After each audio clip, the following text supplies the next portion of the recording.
Assalamualaikum warahmatullahi wabarakatuh. Perkenalkan, nama saya Yogi Eka Fernandes, SPDMT dari jurusan Teknik Mesin. Pada kesempatan kali ini saya akan menjelaskan salah satu mata kuliah yang saya ampu, yaitu elemen mesin 2, yang dimana mata kuliah ini pada semester genap dengan bobot 2 SKS. Adapun materi-materi yang akan dipelajari oleh mahasiswa pada mata kuliah ini ada sebagai berikut: poros dan pasak, bantalan, roda gigi, rem dan kopling, dan pegas. Adapun capaian pembelajaran yang diharapkan mahasiswa dapatkan pada akhir mata kuliah ini, yang pertama, 1.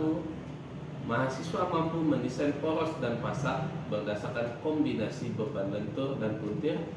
Yang kedua, mahasiswa mampu memilih tipe bantalan dan menghitung umur layanan dari bantalan tersebut.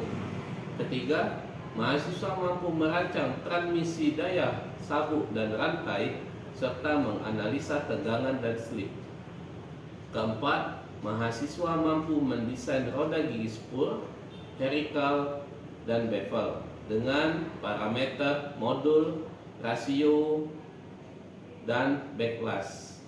Yang kelima, mahasiswa mampu menganalisa sistem rem dan kopling untuk memenuhi torsi pengereman dan transmisi torsi. Keenam, mahasiswa mampu merancang dan membandingkan ulir pemindah daya untuk efisiensi mekanis. Ketujuh, mahasiswa mampu menghitung konstanta dan aplikasi pegas helix serta pegas daun dalam sistem permesinan. Adapun metode pembelajaran yang saya gunakan pada mata kuliah ini sebagai berikut: 1. Metode ceramah. 2. Metode diskusi. Yang ketiga, metode project based learning. Pada metode ceramah, di sini saya menyampaikan materi secara langsung di depan kelas. Yang kedua, metode diskusi. Di sini saya memberikan tugas kelompok pada mahasiswa yang dimana mereka dapat mendiskusikan, menyampaikan pendapat mereka di dalam forum diskusi. Yang ketiga, project based learning. Ini mahasiswa diberikan permasalahan atau mahasiswa mencari permasalahan di luar yang bisa mereka temukan. Dan demikianlah penjelasan tentang mata kuliah elemen mesin 2. Saya ucapkan terima kasih. Video selanjutnya itu video proses pembelajaran yang kelas saya ampu pada mata kuliah elemen mesin 2. Selamat menyaksikan. Assalamualaikum warahmatullahi wabarakatuh. Waalaikumsalam warahmatullahi wabarakatuh. Selamat siang. Selamat siang. Ini pertemuan kedua kita pada mata kuliah elemen mesin 2. Yang dimana minggu sebelumnya kita sudah mereview mata kuliah yang sebelumnya, yaitu mata kuliah elemen 1, elemen mesin 1. Pada elemen mesin 1 yang mana kita ketahui kita sudah membahas tentang apa saja. Pertama, bantalan, ya. Terus adanya bermacam-macam jenis sambungan. Sambungan ada berapa? Ada 3. Sambungan adhesi, yaitu sambungan menggunakan bahan perekat seperti lem dan jenisnya. Yang kedua, adanya sambungan las, yaitu menghubungkan buah-buah plat atau buah-buah besi menjadi satu, ya, dengan menggunakan sistem pengaruh panas, ya kan? Nah, terus yang ketiga yaitu sambungan kulir, ya kan? Yang dimana yang dimaksud sambungan kulir adalah seperti mur dan bau.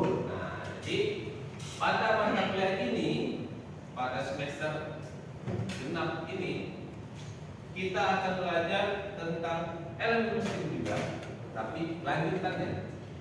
Yang dimana pada mata kuliah elemen mesin 1 karena waktu durasi perkuliahan kita yang tidak mencukupi, maka dibuat mata kuliah lanjutannya, yaitu elemen mesin 2. Pada awal pertemuan Bapak sudah menjelaskan apa saja materi-materi yang akan kita pelajari selama 1 semester ini pada mata kuliah elemen mesin 2 ini. Nah, pada pertemuan kedua ini kita akan membahas materi tentang poros dan pasal.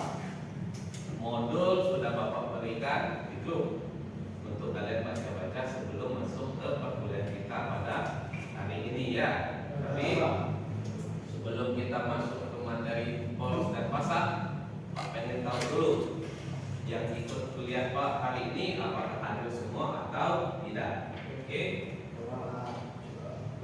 Aji Luki, Albani Dwi, Dapa, Daniel Sinambela, Haji Sabilillah, Arya, Kevin,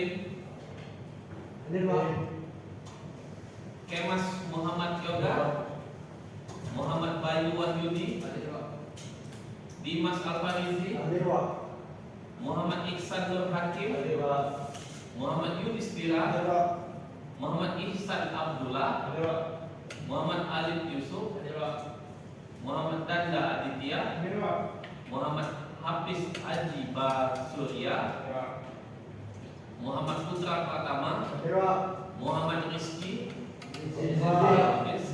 Izin, mana? Pauseni. Aduh, baru awal kuliah udah izin ya. Tapi kalau ikut Pauseni itu bawa nama Poltek ya. Doakan supaya Bapak bisa bawa medali.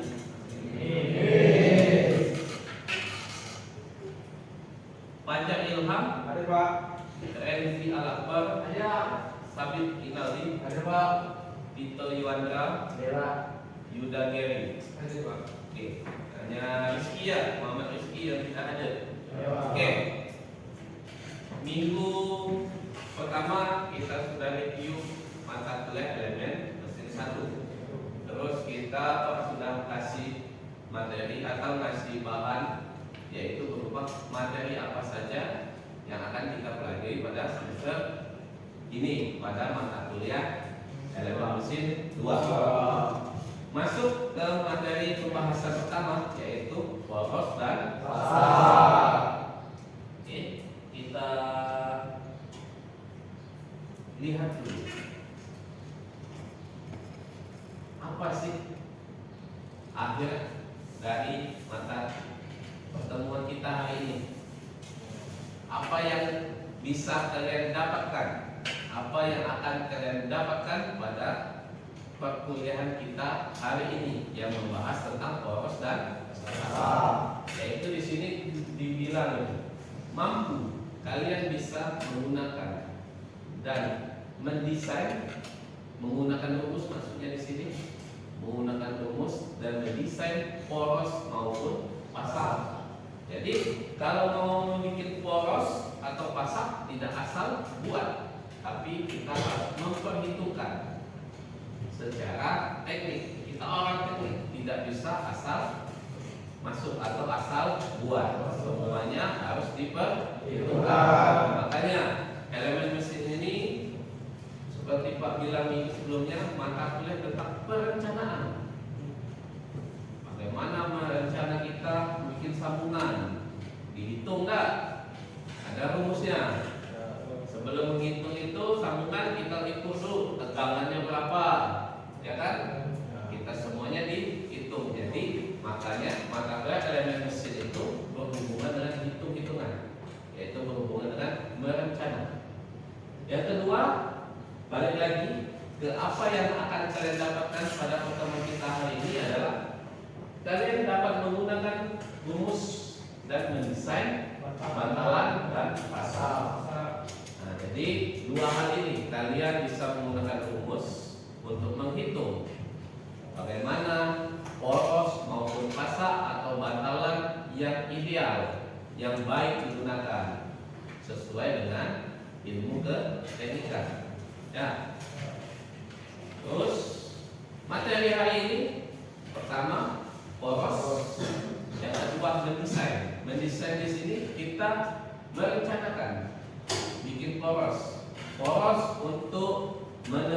tenaga mesin ke roda. Itu tidak asal kita bikin poros, tetapi kita hitung semuanya ya. Bagaimana perhitungannya nanti kita masuk. Yang selanjutnya adalah materinya itu tentang asal ya. Pada penyampaian ini Bapak hanya menjelaskan inti-intinya saja karena semuanya sudah ada di modul, bisa kalian baca lebih detail. Nanti kalaupun ada di modul kalian baca terus kurang kalian pahami, bisa tanya dengan Pak. Oke, kita masuk poros atau shaft. Itu definisinya apa? Elemen mesin, salah satu elemen mesin atau salah satu komponen dari mesin yang berputar digunakan untuk mentransmisikan gaya atau meneruskan gaya dari satu ke komponen yang lainnya. Nah, jadi dia penghubung. Penghubung di sini dia bilang berputar. Berarti kalau dia berputar berarti banyak tenaga, banyak tekanan, banyak gaya yang bekerja. Semuanya harus dihitung. Tidak bisa kita asal buat, sesuai dengan ilmu keteknikan. Ya, tipe poros di sini ada dua. Poros transmisi, yaitu apa? Meneruskan. Kalau transmisi kan berarti meneruskan, menghubung ya. Nah, sedangkan kalau poros mesin berarti poros yang berada dalam satu komponen mesin yang ikut serta bekerja dalam mesin tersebut. Selanjutnya, rupanya di poros dibilang tadi adanya tegangan. Tegangan di sini adanya dua jenis. Adanya tegangan geser dan adanya tegangan puntir. Ya kan? Ya kan? Tapi ada juga dia tegangan yang berupa kombinasi. Jadi poros itu menerima tegangan bukan hanya satu gaya, tetapi dua gaya. Sudah ditekan, ditekuk, bisa juga diputar. Jadi mana bebannya itu geser dan puntir ya. Di sini dia bilang tegangan geser yang disebabkan oleh torsi ataupun pilar. Yang kedua, tegangan tekuk yang disebabkan oleh gaya yang bekerja pada elemen mesin dan beratnya atau tempat komponen yang berkumpul di situ. Yang ketiga, kombinasi tegangan antara puntir dan tekuk. Nah, jadi memang di situ ada dua gaya pada poros yang bekerja, tetapi bisa jadi salah satu saja, entah itu puntir atau tekuk, atau bisa kedua-duanya. Selanjutnya kita bahas desain. Desain poros didasarkan pada dua keadaan. Yang pertama kekuatan, yang kedua adalah kekakuan atau rigid. Poros itu pertama dia harus kuat. Ya, jadi tidak semua. Balik lagi tadi, kalau mau mentransmisikan atau menjadikan poros penerus antara mesin mobil ke roda untuk diputarkan, itu kan tidak asal komponen atau tidak asal besi yang kita gunakan.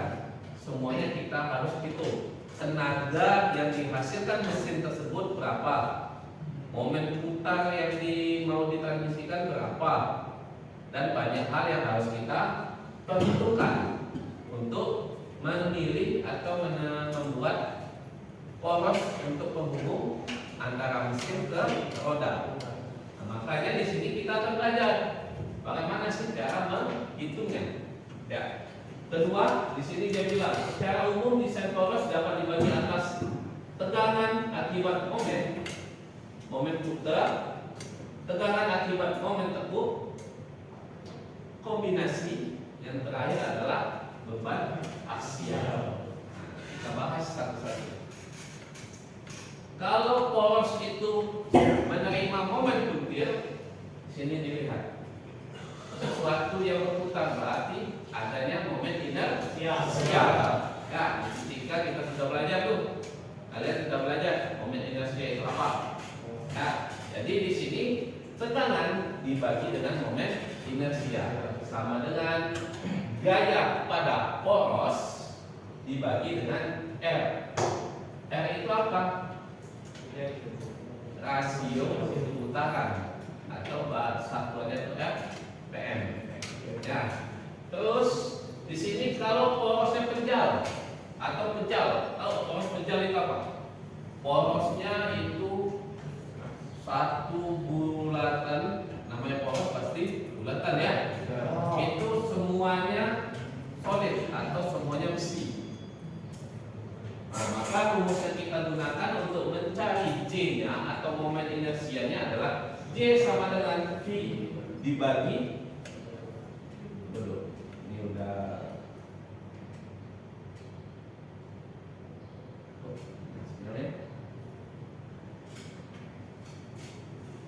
ya. J tadi itu adalah momen inersia dibagi sama dengan V dibagi dengan 32 dikali dengan D. D pangkat 4. D itu apa? Ada diameter porosnya. Jadi diameternya poros. Terus kalau porosnya berongga kayak pipa, kan berongga berarti kayak pipa ya. Nah, di sini rumus untuk mencari nilai momen inersianya adalah J sama dengan P dibagi 32 dikali diameter luar pangkat 4 dikurangi diameter dalam pangkat 4. Kenapa seperti itu? Kalau penjal dia seluruh penuh, maka lebih kuat. Sedangkan ini diameter poros berongga atau pipa kan tengah-tengahnya kosong. Yang diukur adalah yang menjadi bahan utamanya. Karena rongga kosong itu tidak ada tumpuan atau tidak ada yang bekerja. Yang bekerja adalah selisih antara diameter dalam dengan diameter luar. Selanjutnya, tadi udah dapat nih T-nya ya, momennya ya, T-nya. Sekarang kita mau menghitung tegangan puntir pada poros. Yang dimana rumusnya itu kalau untuk penjal itu T sama dengan P per 16 dikali dengan gaya pada poros dikali diameter poros pangkat 3. Kalau berongga seperti ini, T sama dengan P per 16 dikali dengan gaya pada poros dikali dengan diameter luar pangkat 3 dikali 1 dikurangi diameter dalam dibagi diameter luar pangkat 4. Nah, di sini atau cara lain menetapkan momen puntir berdasarkan tenaga. P, N, dan T. P itu daya, N adalah kecepatan putar poros, T adalah momen puntir. Di sini kalau kalian tidak tahu diameternya, tidak tahu, tapi ada komponen ini, ada daya, ada kecepatan poros, kalian bisa menentukan momen puntirnya berapa menggunakan rumus T sama dengan daya dikali dengan 4.500 dibagi dengan 2 kali P kali N. N adalah kecepatan putar poros. Selanjutnya, atau kita bisa menggunakan ini, rumus ini. T sama dengan P dikali 60 dibagi dengan 2 N. Daya dikali dengan 60 dibagi dengan 2 kali P kali N. Nah, di mana dia bilang di sini P daya, T adalah momen puntir. Dua rumus tadi bisa kalian gunakan untuk mencari momen puntir pada poros. Di sini momen tekuk pada poros, puntir sudah nih. Poros penjalnya sudah, poros berongganya sudah. Sekarang kita masuk ke momen tekuknya. Momen tekuk pada poros untuk penjal adalah M. Kalau puntir tadi T, kalau untuk momen tekuknya adalah M. Di mana di sini untuk poros penjal M sama dengan P dibagi 32 dikali dengan gaya yang bekerja atau bebannya. dikali dengan diameter poros. Ya. Terus kalau untuk poros berlonggarnya M sama dengan V dibagi 32 dikali gaya yang menekannya, terus dikali dengan diameter poros luar dikali dipangkat 3 kan, jangan lupa dipangkat 3 kan, terus dikali 1 dikurangi diameter dalam dikurangi diameter luar dipangkat 4 kan.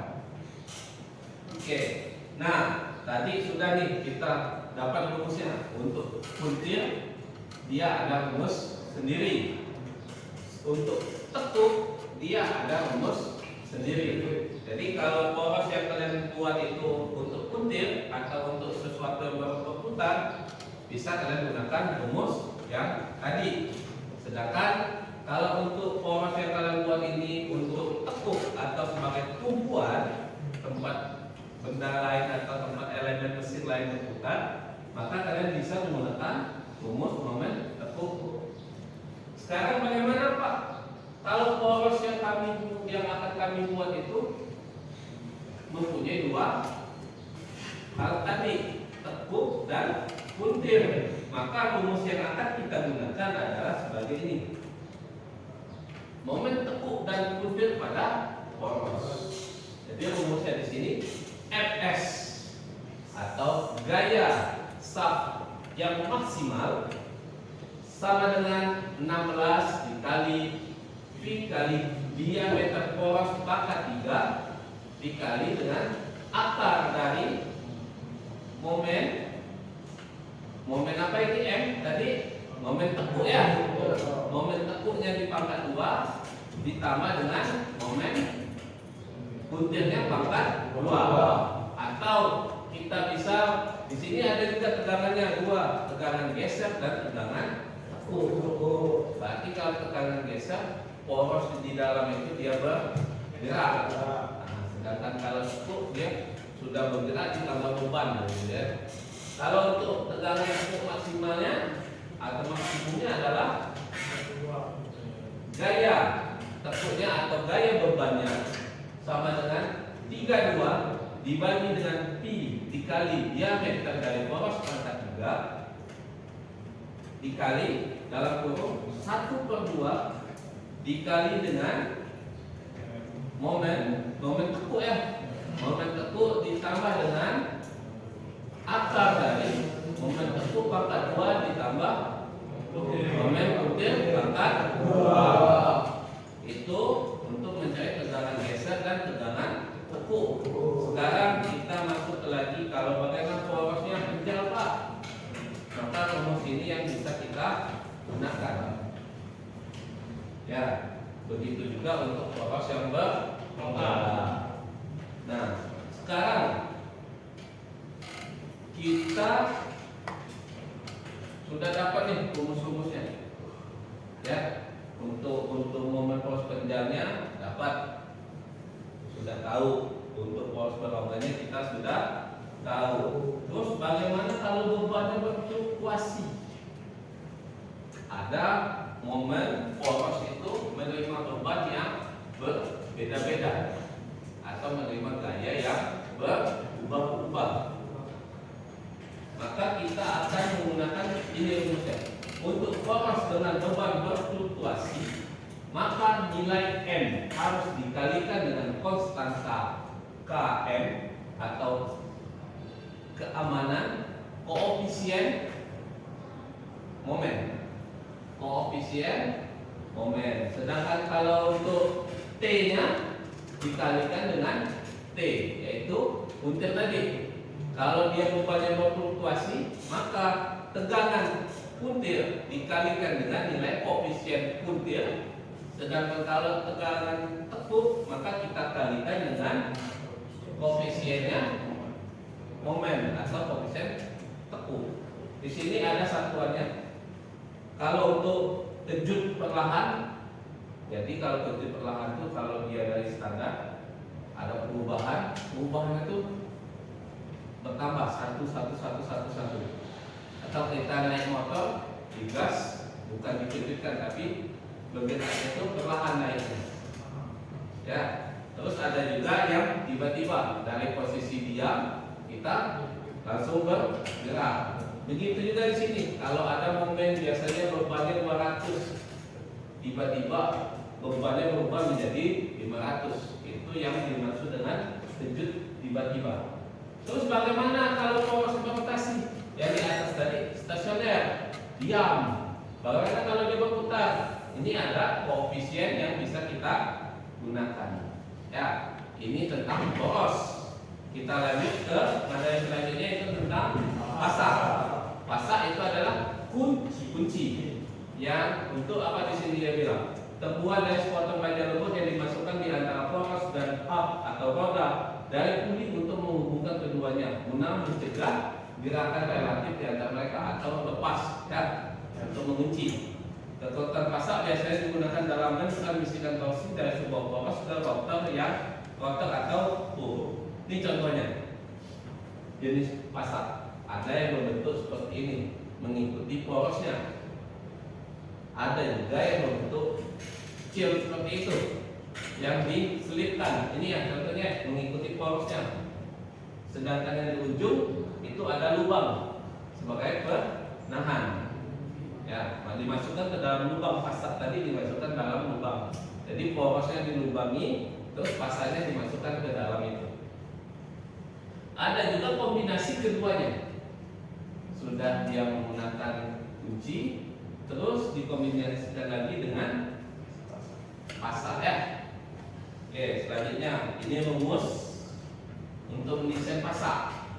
Lebar pasak kita menggunakan rumus W sama dengan diameter dibagi 4. Terus kalau untuk tebal pasak T 2/3 dikali dengan lebar pasak tadi. Selanjutnya ini square-nya atau cara kalau dia berbentuk segi 4, T sama dengan W sama dengan D per 4. Ini jenis-jenis pasak ya, banyak. Ada deep head key, ada Woodruff key, ada filter key sama saddle key. Selanjutnya adalah round key, pasak sham sama spin ya. Oke. Cukup di situ materi kita tentang poros dan pasak. Tapi pastinya ada tugas dan latihan untuk memperkaya kalian pemahamannya. Nah, untuk latihannya bisa kalian buka di halaman terakhir dari modul yang Pak berikan. Jadi sistemnya nanti per materi akan per satu modul. Nanti kalian sendiri yang menggabungkannya. Oke? Pengerjaannya bisa kalian kerjakan di rumah sendiri atau maupun ke kelompok. Tapi waktu summit ke Pak atau waktu pengumpulan dengan Pak itu sendiri. Deadline-nya sebelum masuk ke topik bahasan selanjutnya atau berarti minggu depan itu dikumpulkan. Oke. Pak kira cukup sampai di sini untuk pertemuan kita hari ini. Atau ada yang mau ditanyakan? Cukup. Oke. Karena pertemuan kita ini kelas yang terakhir ya. Pagi udah banyak mata kuliah, jadi cukup pusing kalian ya. Tambah lagi materi terakhir tentang perhitungan. Oke, Pak kira cukup sampai di sini untuk minggu ini. Minggu depan kita masuk topik bahasan yang baru sesuai dengan materi di LPS ya. Semua kalian sudah dapat LPS ya. Jadi materi selanjutnya sudah bisa kalian baca-baca. Oke, Pak kira cukup sampai di sini untuk pertemuan kita hari ini, minggu pertemuan kedua pada semester ini. Pak akhiri, assalamualaikum warahmatullahi wabarakatuh.